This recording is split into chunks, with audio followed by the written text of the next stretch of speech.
d'être un bâtiment avec des briques, des portes et des fenêtres, des chaises et une estrade. L'église, c'est des gens. L'église, c'est vous et c'est moi.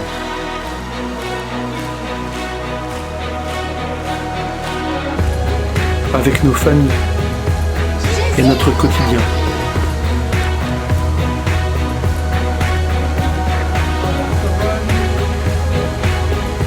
Avec nos problèmes et notre amour sincère pour le Seigneur.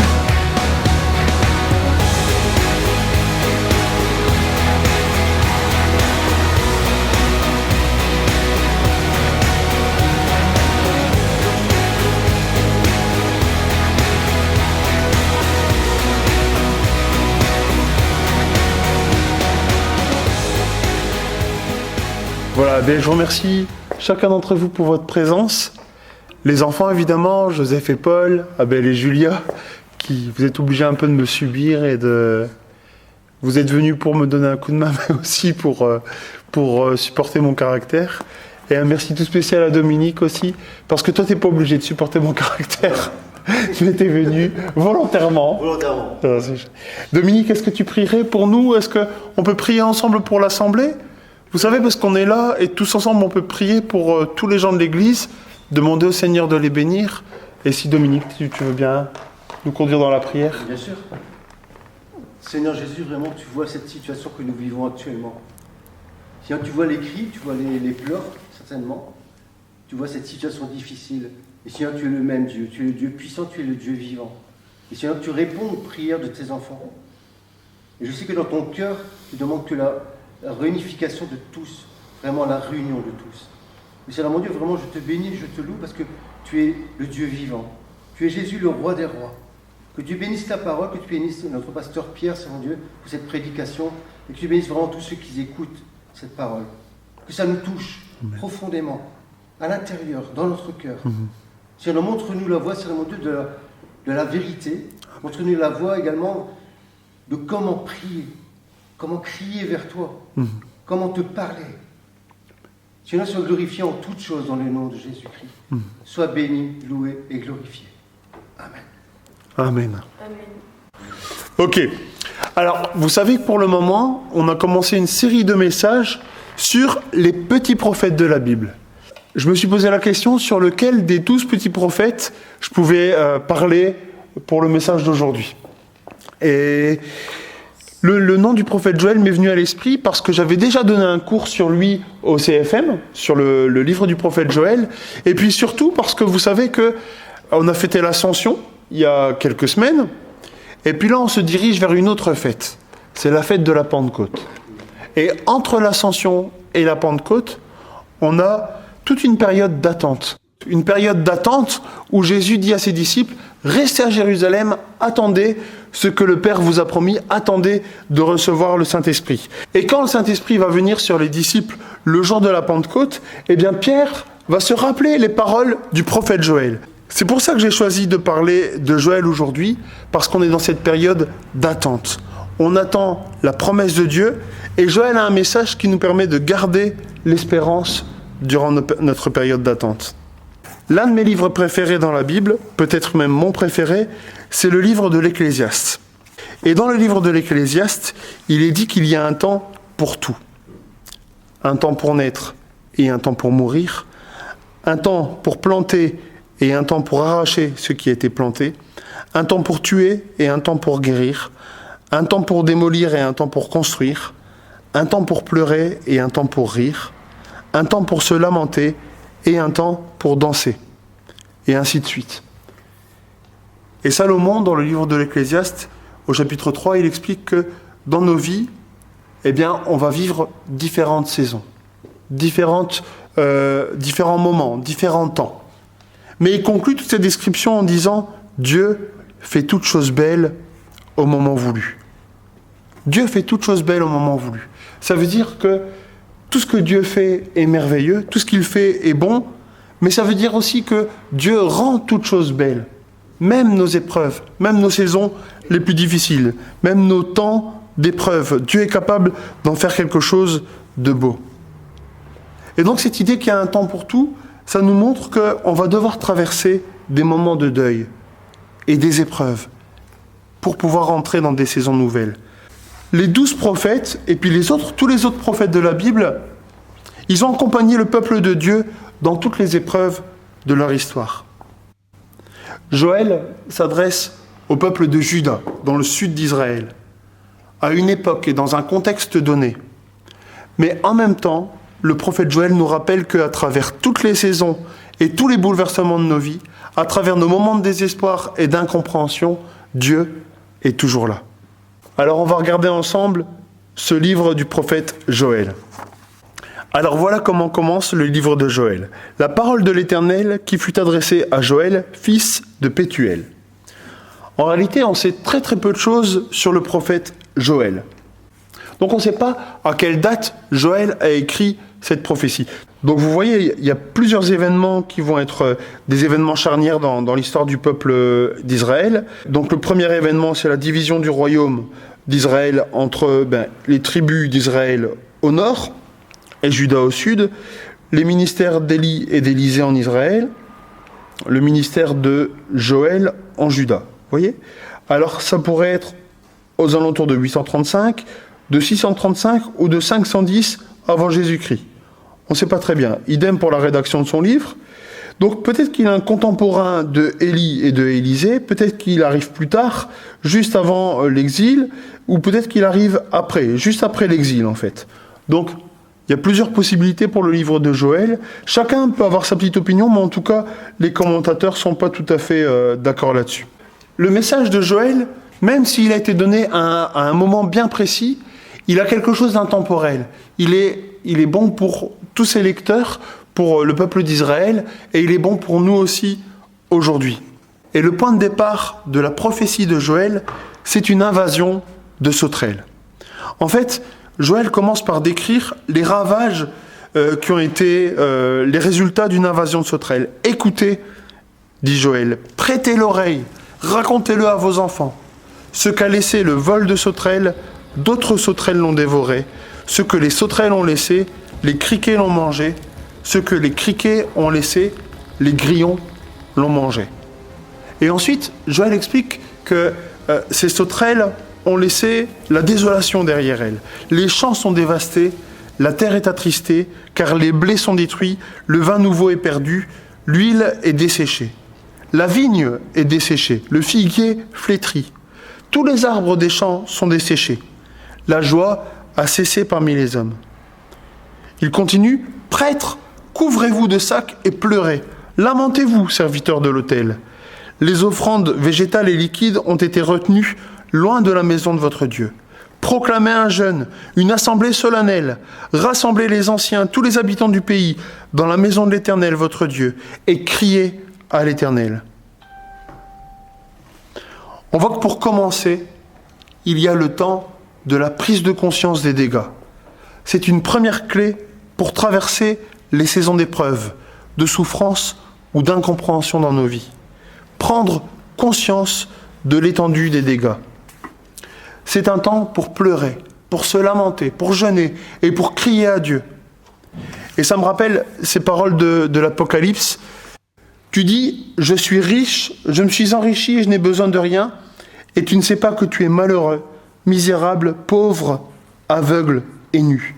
Je te conseille donc d'acheter chez moi de l'or purifié par le feu, afin que tu deviennes vraiment riche, des vêtements blancs, afin que tu sois habillé et qu'on ne voit plus la honte de ta nudité, ainsi qu'un remède à appliquer sur tes yeux, afin que tu vois. Et je pense que ces paroles qui sont adressées à l'église de Laodicée, eh bien parfois elles sont vraies aussi pour nous. L'orgueil, nos principes, la religion, tout ça nous rend aveugles et nous cache l'état réel de notre cœur, les profondes blessures et cassures qui affectent nos raisonnements. Pourtant, le regard de Dieu qui est partagé par la prophétie, le regard de Dieu amène à considérer honnêtement la réalité de nos vies, à mesurer l'étendue des dégâts dans nos vies, à regarder la réalité de nos actions et de nos émotions.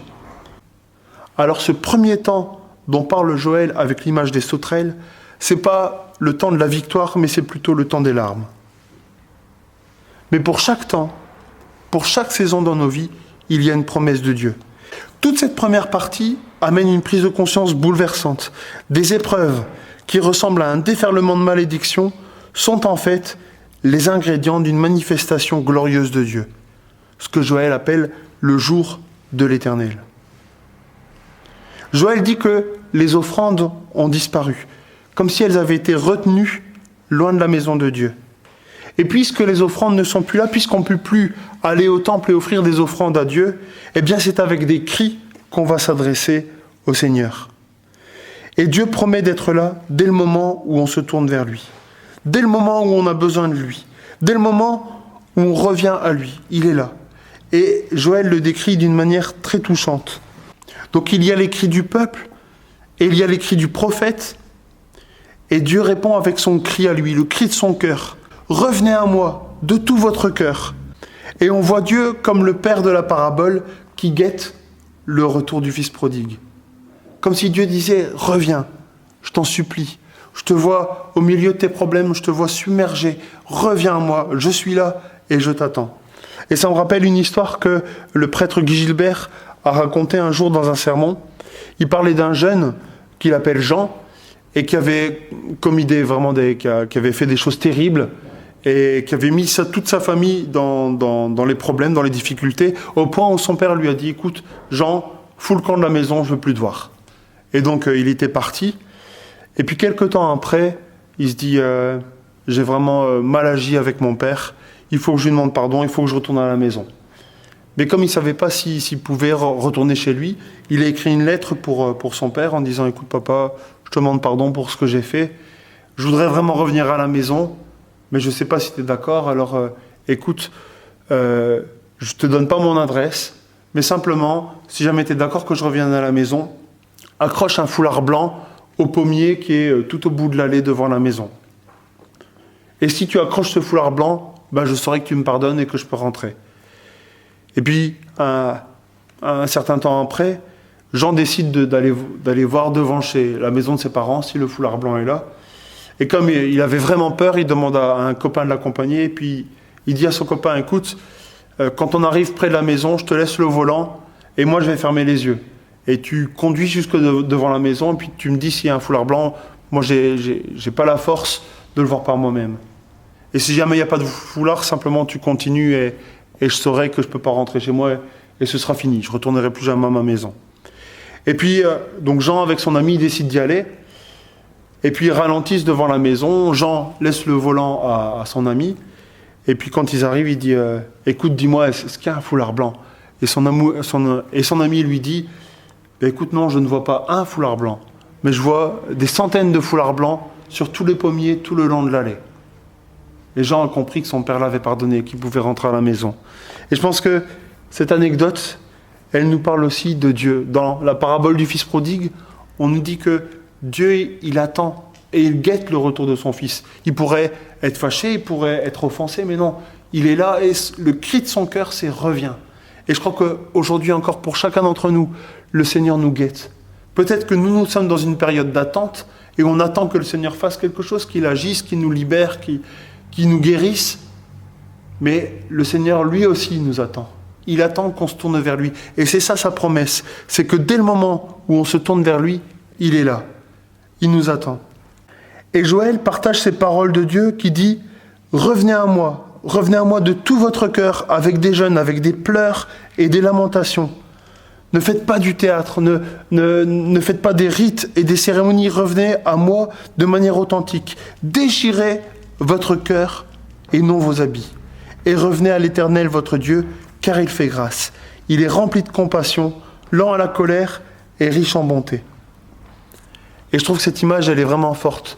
Quand Dieu dit « Revenez à moi » et déchirez votre cœur. Ne déchirez pas vos vêtements. Vous avez peut-être vu des films ou des représentations où on voit les Juifs qui déchirent leurs vêtements parce qu'il leur arrive une catastrophe. Et tout au long de la Bible, on voit toutes sortes de situations où les gens ont déchiré leurs vêtements pour montrer leur indignation, leur détresse, le fait qu'ils étaient vraiment tristes ou offensés. Et Dieu dit, déchirez vos cœurs et pas vos vêtements. Je trouve que c'est vraiment une image incroyable. Déchirer son cœur, comme si on pouvait fissurer un cœur endurci, comme on brise un vase d'argile. Je pense qu'il faut qu'on puisse ouvrir notre cœur, le fissurer, le déchirer, l'élargir pour accueillir la bénédiction promise, pour accueillir ce qui est nouveau, recevoir la grâce, la compassion, la patience et la bonté de Dieu. Ça me rappelle les paroles de Jésus quand il dit qu'on a besoin d'être comme des outres neuves. Sinon, on ne peut pas recevoir le vin nouveau. C'est ça, déchirer son cœur, l'élargir pour recevoir tout ce que le Seigneur a préparé de merveilleux pendant cette saison. C'est la promesse que Dieu a faite au prophète Ézéchiel. Je vais leur donner un cœur nouveau. Je vais changer leur cœur dur en cœur tendre, un cœur capable d'amour, un cœur capable d'avoir de la compassion, de la bonté et de la grâce, un cœur en fait comme le cœur de Dieu. Donc le premier temps dont parle Joël, c'est un temps pour prendre conscience, pour se rendre compte que des sauterelles sont venues dévorer des choses dans nos vies, nous ont volé des choses, ils ont abîmé des choses. Et cette prise de conscience, elle n'a pas pour but qu'on soit accablé ou anéanti, mais elle est là pour qu'on puisse faire un deuil qui est nécessaire, pour qu'on puisse mesurer la distance entre la volonté de Dieu et notre réalité. Il n'y a personne qui aime se lamenter ou pleurer. Souvent, on préfère rester dans le déni et ne pas reconnaître tout ce que les sauterelles ont dévoré. On n'a pas envie de se lamenter. Et on a peur de ce temps de lamentation parce qu'on a peur de ne pas en sortir. Les morts que nous rencontrons dans nos vies, tous les deuils, toutes les pertes, peuvent être irréversibles et broyer notre esprit et notre vie. Ou alors, elles peuvent nous ouvrir à de nouvelles possibilités et à des transformations profondes en Christ. En préparant le message, j'ai lu le témoignage d'un professeur de théologie qui s'appelle Jerry Sitzer. Et cet homme-là, en 1991, il a eu un accident de voiture et il avait 4 enfants. Et au moment de l'accident, il a perdu sa maman, qui lui rendait visite ce week-end-là. Il a perdu sa femme et il a perdu l'une de ses filles. Il a perdu 3 générations de personnes, en fait, dans un même accident. Et suite à cette tragédie, Jerry Sitzer a fait le choix de ne pas fuir la peine, mais de laisser cette expérience le transformer. Et voilà ce qu'il écrit. Le chemin le plus rapide pour atteindre le soleil et la lumière du jour, ce n'est pas de courir vers l'ouest, à la poursuite du soleil couchant, mais de se diriger vers l'est, de plonger dans la nuit jusqu'à ce qu'on arrive au lever du soleil. Selon le prophète, le temps des larmes, c'est un passage qui nous conduit vers une autre saison. Un passage douloureux, mais un passage nécessaire. Et après cela vient un deuxième temps, le temps de la restauration.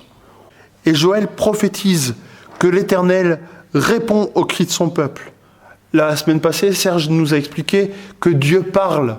Et on peut même faire un pas de plus et dire que Dieu répond, qu'il y a un dialogue entre ses enfants, entre le peuple de Dieu et le Seigneur.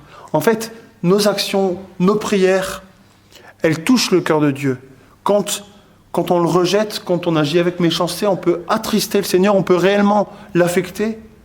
Mais quand on vient à lui, quand on crie, quand on lui dit qu'on a besoin de lui, on peut aussi toucher son cœur et susciter une réaction en lui. On voit que Dieu répond. Dieu répond et dit « Je vous enverrai le blé, le vin nouveau et l'huile. » Un peu plus loin, il dit « Terre, n'aie pas peur, sois dans l'allégresse et réjouis-toi. » Un peu plus loin encore, « Les plaines du désert reverdiront. Les arbres porteront leurs fruits. Le figuier et la vigne donneront leur richesse. Et vous, habitants de Sion, soyez dans l'allégresse et réjouissez-vous en l'Éternel votre Dieu, car il vous donnera la pluie au moment voulu. Il vous enverra les premières et les dernières pluies, comme par le passé. Les airs se rempliront de blé et les cuves regorgeront de vin nouveau et d'huile. » Et alors il y a cette promesse formidable, « Je vous remplacerai les années qu'ont dévoré la sauterelle, le grillon, le criquet et la chenille, ma grande armée que j'avais envoyée contre vous. Vous mangerez et vous vous rassasierez. Vous célébrerez le nom de l'Éternel votre Dieu qui aura fait pour vous des prodiges. Et mon peuple ne sera plus jamais dans la honte. Vous saurez que je suis au milieu d'Israël, que je suis l'Éternel votre Dieu et qu'il n'y en a pas d'autre. et mon peuple ne sera plus jamais dans la honte. C'est le temps de la restauration. Le Seigneur promet de remplacer, de restituer tout ce qui a été perdu, tout ce qui a été dévoré par les sauterelles.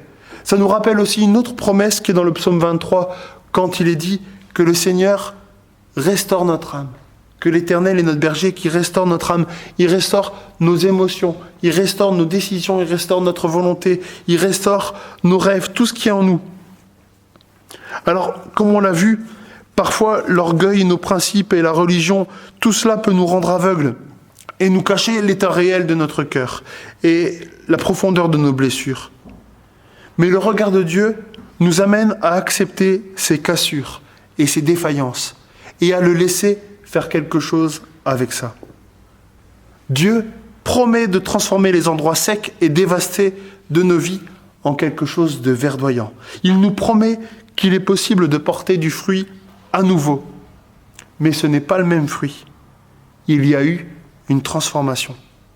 Vous voyez, quand Dieu dit qu'il va remplacer les années qu'ont dévoré les sauterelles, c'est pas comme si il y avait un retour en arrière, une remise à zéro. C'est pas comme si c'était rien passé. En fait, Dieu promet qu'il va faire quelque chose avec les ruines dans nos vies. Il va regarder tout ce qui a été dévasté, tout ce qui a été abîmé, et il va reconstruire à partir de là. Mais ce que les sauterelles ont dévoré est parti, ça a disparu. Et Joël nous enseigne à faire le deuil de ce qui a été perdu. Un processus de restauration sain commence par reconnaître ce qui a été perdu, ce qui a été dévoré, pour pouvoir reconstruire. Un écrivain chrétien qui s'appelle Jonathan Edwards a expliqué quelque chose au sujet de Job. On connaît tous l'histoire de Job dans la Bible, et on sait que c'est quelqu'un qui a souffert énormément. Mais finalement, l'histoire de Job donne une image de nos vies. Son histoire, l'histoire de Job, c'est aussi notre histoire. Job a tout perdu en un seul jour, sa famille, sa fortune et sa santé. La plupart d'entre nous font l'expérience de leur perte à un rythme beaucoup plus lent, tout au long de leur vie, jusqu'à se retrouver au seuil de la mort en laissant tout derrière eux. Tout au long de notre vie, on va expérimenter des détachements, on va expérimenter des pertes et des deuils. Nous perdons notre jeunesse, nous perdons nos rêves, nous perdons nos habitudes quand il y a des bouleversements. Nos enfants grandissent et quittent la maison. Nos parents prennent de l'âge et comptent davantage sur nous. Des proches décèdent. On se retrouve au chômage après des années d'emploi stable. Notre enfant naît avec un handicap. Un ami nous trahit. On découvre qu'on est stérile ou bien on fait une fausse couche. On a des pertes de mémoire ou de nos capacités mentales qui se dégradent. On grandit parfois avec des abus de toutes sortes. Tout au long de notre vie, nous faisons le deuil et vivons des pertes plus ou moins grandes. Tout ce que Job a perdu, même quand on connaît la fin de l'histoire, on sait que Dieu va restaurer complètement Job. Mais tout ce qu'il a perdu, il l'a réellement perdu. Oui, il a récupéré ses richesses, il en a même eu plus, mais sa famille qui est décédée dans un accident, eh bien sont décédés, ils ne sont pas ressuscités. Il a eu d'autres enfants, mais ceux qui sont décédés, ils sont réellement partis, ils ont disparu. Et c'est à partir de ceux qui restent, à partir des ruines et des dégâts, que Dieu va faire quelque chose. Je pense que c'est important de le souligner parce que peut-être parfois en tant que chrétien, on voudrait que tout simplement Dieu annule l'épreuve, qu'il l'efface, comme si elle n'avait aucune conséquence, comme si elle n'avait jamais existé. Mais on voit que Dieu ne procède pas comme ça. Il nous prend avec nos fissures, avec nos cassures, avec tous les accidents, toutes les choses qui nous sont arrivées, et il nous restaure à partir de là. Et on peut comparer ça à un art japonais qui s'appelle le kintsugi.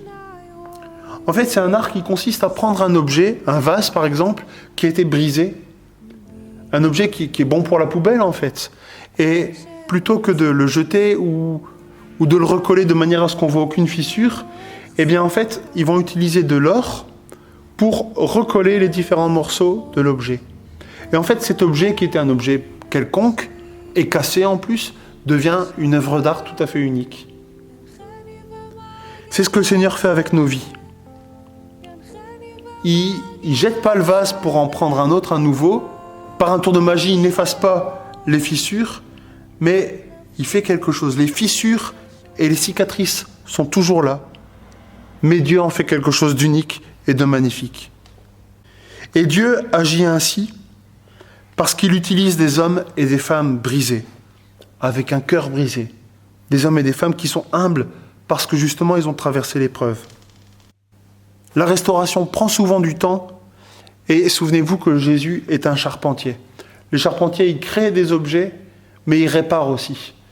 Et le Seigneur Jésus prend le temps de réparer. Il répare patiemment toutes nos blessures et nos raisonnements tordus.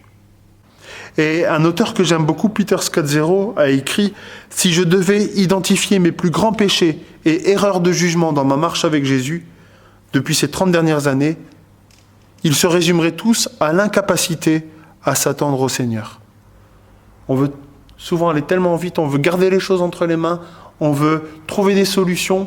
Au cas où Dieu ne trouverait pas de solution, bien nous, on veut mettre nos solutions en place. Et c'est souvent comme ça qu'on commet des erreurs.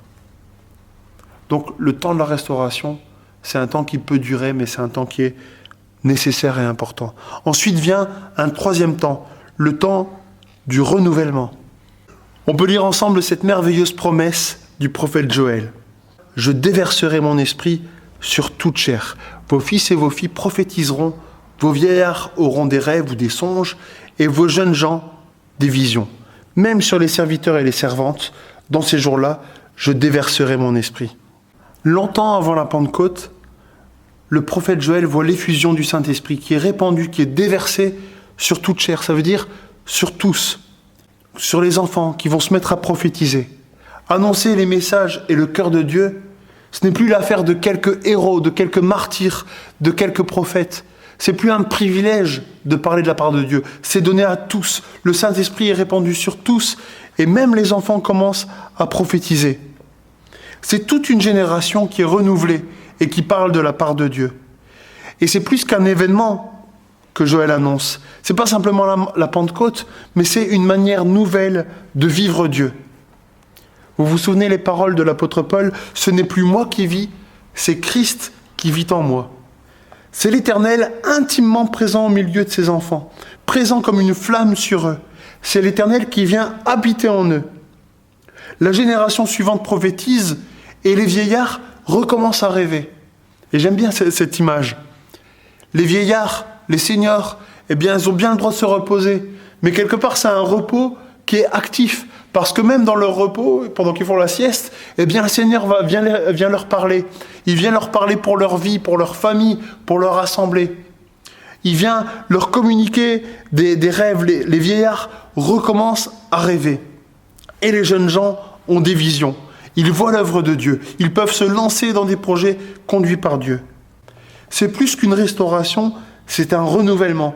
C'est une nouvelle saison, une ère nouvelle qu'annonce Joël. C'est l'œuvre merveilleuse du Saint-Esprit qui me remplit de l'amour et de la vie de Dieu. C'est plus moi qui respire, mais c'est Christ qui respire en moi. Ce n'est plus moi qui parle, mais c'est Christ qui parle et qui agit en moi. Ce n'est plus moi qui aime, mais c'est Jésus qui aime en moi. Ce n'est plus moi qui pardonne, mais c'est Jésus qui pardonne en moi. Ce n'est plus moi qui dépense, ce n'est plus moi qui fais la vaisselle, ce n'est plus moi qui travaille, mais c'est le Seigneur Jésus qui fait tout ça en moi. C'est ça, cette nouvelle saison, ce renouvellement qu'annonce Joël. Quand on traverse l'épreuve et qu'on expérimente l'amour et la fidélité de Dieu, notre relation avec lui en est profondément transformée. Une intimité et une complicité, une confiance nouvelle s'est développée comme une fleur dans le désert. Dans sa prophétie, Joël nous dit que le Saint-Esprit peut se manifester et se révéler à nous à travers des rêves, à travers des prophéties et des visions. Et dans la vie de l'apôtre Paul, c'est vraiment très intéressant de voir comment le Saint-Esprit a pu le conduire, le restaurer à des moments bien particuliers, justement par l'intermédiaire d'une vision. Vous savez, souvent on ne fait pas très attention à ce que le Seigneur nous montre. Parfois le Seigneur nous donne des images, nous donne des pensées, il nous rappelle un verset de la Bible, et puis on laisse ça un peu sur le côté, on ne sait pas très bien si ça vient de nous ou si ça vient de Dieu. Et pendant des années, par exemple, j'avais lu dans la Bible que Dieu pouvait parler à ses enfants au travers des rêves, Mais je faisais pas du tout attention à mes rêves. Je considérais jamais que dans les rêves, il pouvait y avoir quelque chose de la part de Dieu. Pourtant, quand on lit simplement l'histoire de Jésus, eh bien Jésus serait mort plusieurs fois si Joseph n'avait pas fait attention à ce que Dieu lui montrait dans ses rêves. Et tout au long de la Bible, Ancien Testament et Nouveau Testament, on voit comment Dieu parle à travers des visions. Quand on est éveillé, mais aussi dans nos rêves. Et quand j'ai commencé à faire attention à ça, je me suis rendu compte que oui, vraiment l'Esprit Saint va utiliser nos rêves pour nous faire penser à telle personne, pour nous amener à prier pour telle situation. Parfois pour des choses vraiment précises, parfois on a besoin de demander à Dieu qui nous éclaire, mais le Seigneur utilise les rêves. Et dans la vie de l'apôtre Paul, c'est vraiment frappant. Vous savez qu'à un moment donné, Paul va se séparer de son ami, de son compagnon et de celui qui était un peu comme son père spirituel, Barnabas. C'est une rupture douloureuse pour lui. Et juste après, alors que Paul veut aller vers l'Asie pour annoncer l'évangile, on nous dit que le Saint-Esprit l'en empêche. Ensuite, ils veulent entrer dans la province de la Bithynie, mais là, encore une fois, l'Esprit ne le leur permet pas. Donc en fait, on peut se mettre à la place de Paul, il a perdu son compagnon, son père spirituel, il peut pas, il est empêché de réaliser ses projets, et puis à ce moment-là, qu'est-ce qui se passe? Il va recevoir une vision. Pendant la nuit, Paul eut une vision. Un Macédonien lui apparut et le supplia, passe en Macédoine, secours-nous. Avec cette vision, le Saint-Esprit va amener Paul à surmonter l'échec qu'il est en train de vivre pour se réorienter. Et c'est pas fini. Un peu plus loin, dans Actes, chapitre 18, les versets 9 et 10, Paul est à l'Aréopage à Athènes, il commence à parler du Seigneur Jésus, mais les philosophes se moquent de lui et c'est un échec. Ensuite, il va vers les Juifs de la ville de Corinthe, et là encore, c'est un échec, il est rejeté par les Juifs. Mais comme les Juifs s'opposaient à lui et l'insultaient, Paul secoua ses vêtements et leur dit « Que votre sang retombe sur votre tête, j'en suis pur. Dès maintenant, j'irai vers les non-juifs. » Donc vous voyez, encore une fois, des échecs successifs dans le ministère de Paul. Et puis, à nouveau, au verset 9, le Seigneur dit à Paul dans une vision, pendant la nuit, « N'aie pas peur, mais parle et ne te tais pas. Car je suis moi-même avec toi et personne ne s'attaquera à toi pour te faire du mal.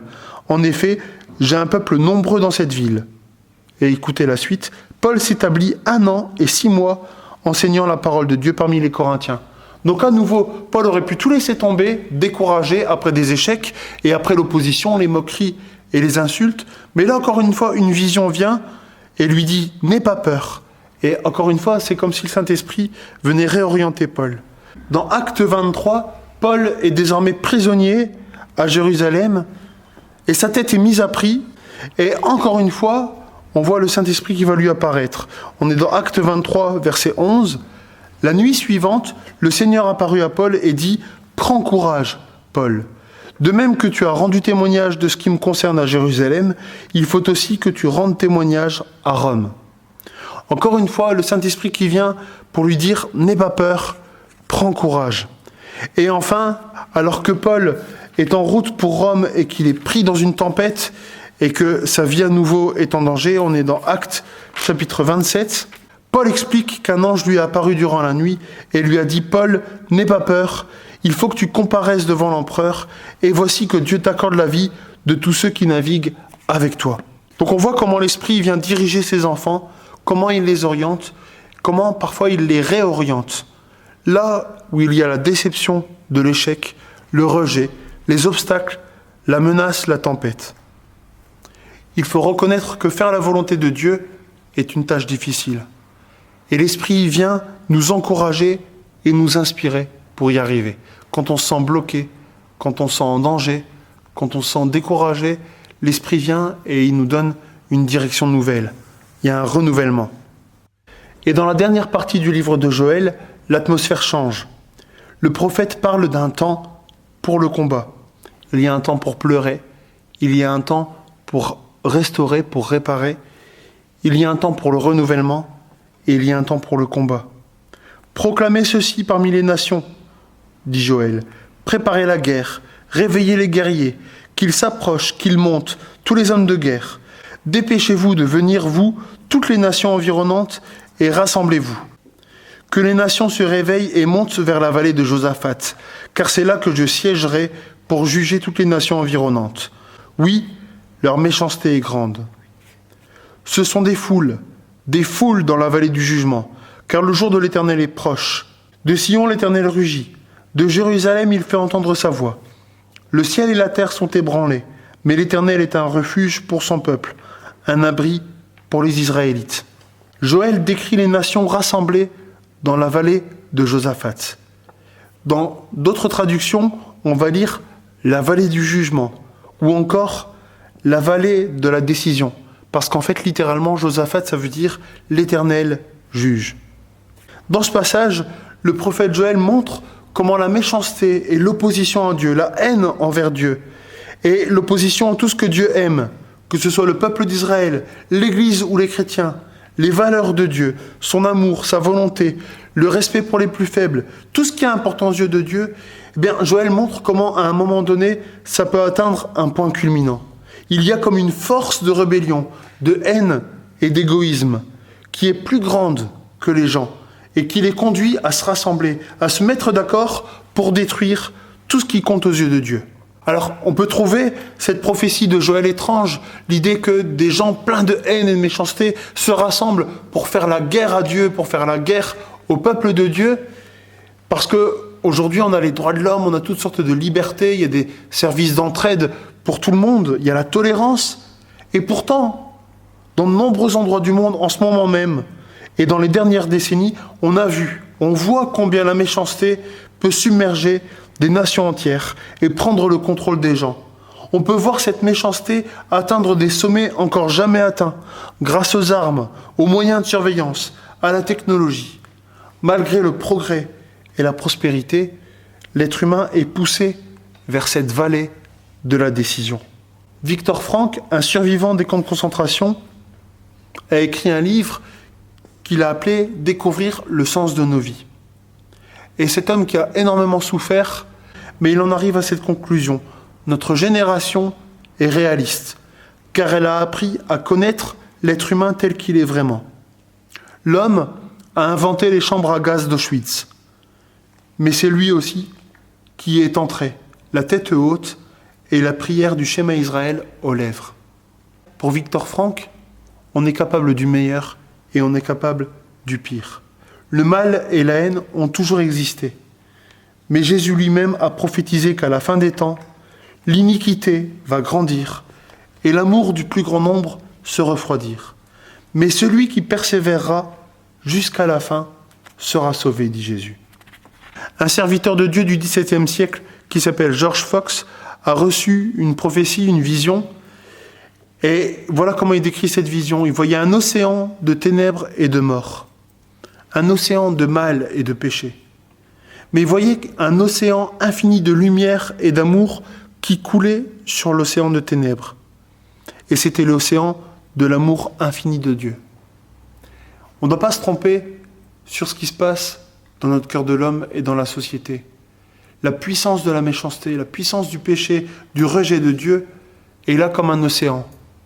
Mais là où le péché abonde, la grâce de Dieu surabonde. L'océan de l'amour de Dieu est toujours plus grand que toute cette méchanceté qui peut se rassembler.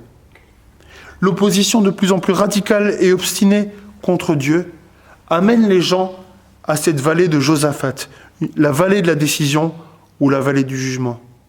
Et à cet endroit, eh bien, Dieu va prendre une décision. Et la Bible nous dit que Dieu va prendre une décision pour chacun d'entre nous, en fonction de est-ce qu'on a accepté Jésus comme notre sauveur ou pas, en fonction de nos paroles, de nos actes, de nos œuvres, des motivations qui sont dans notre cœur. Mais cette décision, c'est aussi la décision que chacun d'entre nous prenons. Parce que rester attaché à Dieu, à travers toutes les saisons et tous les temps de nos vies, rester attaché à Dieu, continuer à lui faire confiance, c'est ce que Paul appelle le bon combat. C'est un combat. Et si la fidélité de Dieu est grande dans chaque saison, les attaques du mal, le découragement et l'amertume, et tous ses ennemis cherchent à prendre le dessus. Et donc on doit décider à quel camp appartenons-nous. Est-ce que nous faisons partie de ceux qui vont être en colère et accuser Dieu ou le rejeter? Ou bien est-ce qu'on appartient au camp de ceux qui continuent à aimer Dieu et qui cherchent un refuge en lui? On peut relire le verset 16 ensemble. De Sion, l'Éternel rugit. De Jérusalem, il fait entendre sa voix. Le ciel et la terre sont ébranlés, mais l'Éternel est un refuge pour son peuple, un abri pour les Israélites, un abri pour nous. Alors en conclusion, je veux vous poser cette question. Dans quelle saison de votre vie vous vous trouvez? Est-ce que c'est un temps aujourd'hui pour prendre conscience et pleurer sur ce que des sauterelles ont volé dans vos vies? Est-ce que c'est un temps pour mesurer l'étendue des dégâts et revenir à Dieu? Est-ce que c'est un temps pour être reconstruit, restauré dans vos émotions, dans vos relations, dans votre ministère, dans votre appel? Est-ce que c'est un temps pour vous lancer dans des choses nouvelles, pour rêver et avoir des visions et parler de la part de Dieu? Est-ce que c'est un temps pour combattre et pour prendre une décision, pour prendre position pour Dieu dans vos vies? J'aimerais prier pour vous. Seigneur, je te remercie d'être notre berger, d'être toujours là pour chacun d'entre nous, de toujours guetter ce moment où on va se tourner vers toi, où d'une manière ou d'une autre, on va revenir à toi. Merci parce que tu nous accueilles toujours. Et Joël nous rappelle cette promesse qu'on va toujours trouver ta compassion, ta bonté, ta patience, ton amour. Seigneur, merci parce que ton travail de restauration, de guérison dans nos vies est merveilleux. Seigneur, merci pour le Saint-Esprit que tu nous as donné. Merci d'habiter en nous. Merci de nous conduire, de nous diriger à travers des prophéties, des rêves, des visions. Et Seigneur, nous voulons prendre position pour toi. Nous ne voulons pas nous laisser anéantir, accabler, ronger par l'amertume. Mais nous voulons garder confiance en toi, garder confiance dans ta volonté, dans ton plan. Seigneur, même si nous sommes brisés, même si les épreuves, les souffrances, les déceptions et les échecs nous ont brisés, nous savons que tu nous utilises et que tu te manifestes à travers nos faiblesses, à travers nos défaillances. Tu fais quelque chose avec nos rêves brisés. Tu fais quelque chose avec nos déceptions et nos échecs. Oui Seigneur, permets-nous de traverser toutes les saisons et tous les temps de nos vies en gardant ta main fermement dans la nôtre, en restant attachés à toi de tout notre cœur. Amen. Amen. Que le Seigneur vous bénisse. Au revoir. Car tu es le chemin, la vérité et la vie. Le ciel et la terre sont... C'était quoi ce bruit? C'est le qui soupire après avoir bu une longue gorgée d'eau. Les gars, c'est pas cool, hein, tout passe, hein, surtout près de mon téléphone. Joël décrit ici comme un point culminant de la haine de Dieu, de la méchanceté. Le prophète Joël... Je vais vous regarder, vous, ce sera plus facile. Le prophète Joël... Ouais. Et il l'écoute à un endroit, Abel et Julien, vous connaissez bien, je pense que c'est l'aréopage ou l'aéropage, je ne sais plus. Est-ce que vous pouvez m'aider? C'est l'aéropage ou l'aréopage? C'est un lieu, c'est quoi? C'est l'aréopage. C'est un endroit où les philosophes s'exprimaient librement. Donc Paul est à l'aréopage. Paul est allé...